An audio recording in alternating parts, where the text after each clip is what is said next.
एक समय की बात है। एक समृद्ध नगर में धनपाल नाम का एक बहुत बड़ा व्यापारी रहता था। उसके पास आलीशान महल, नौकर चाकर और अपार संपत्ति थी। लेकिन धनपाल का मन कभी नहीं भरता। उसे और अधिक पाने की तीव्र इच्छा थी। एक दिन नगर में एक सिद्ध साधु आए। लोग अपनी समस्याएं लेकर उनके पास जा रहे थे। धनपाल भी अपनी तिजोरी और भरने का उपाय पूछने पहुंचा। साधु उसकी आंखों में छिपे लालच को ताड़ गए। उन्होंने मुस्कुराते हुए धनपाल को एक जादुई दिया दिया और कहा, बेटा, इसे जलाकर तुम उत्तर दिशा की ओर बढ़ना। जहां भी इस दिए की लौ नीली हो जाए वहां खुदाई करना। तुम्हें जो मिलेगा उससे तुम्हारी 7 पीढ़ियां राज करेंगी।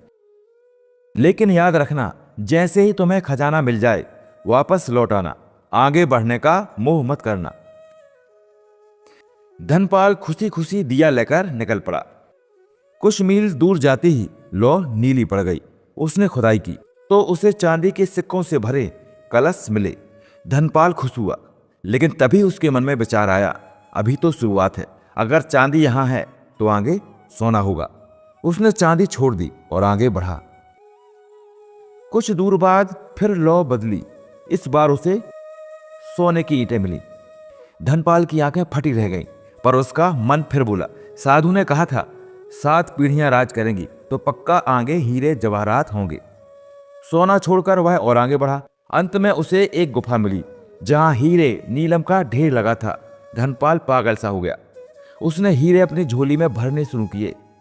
तभी उसे गुफा के सबसे अंधेरे कोने में एक चमकता हुआ बड़ा सा संदूक दिखा।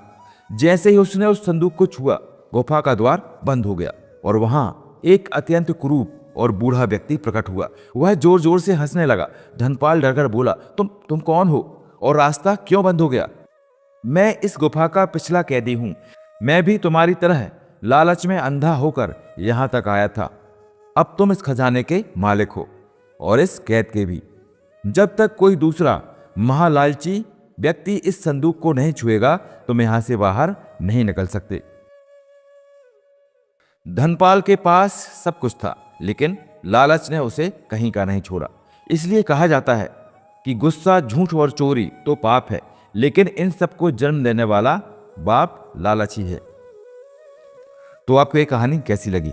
अगर अच्छी लगी हो तो वीडियो को लाइक करें, शेयर करें और हाँ, हमारे चैनल को सब्सक्राइब करना ना भूलें।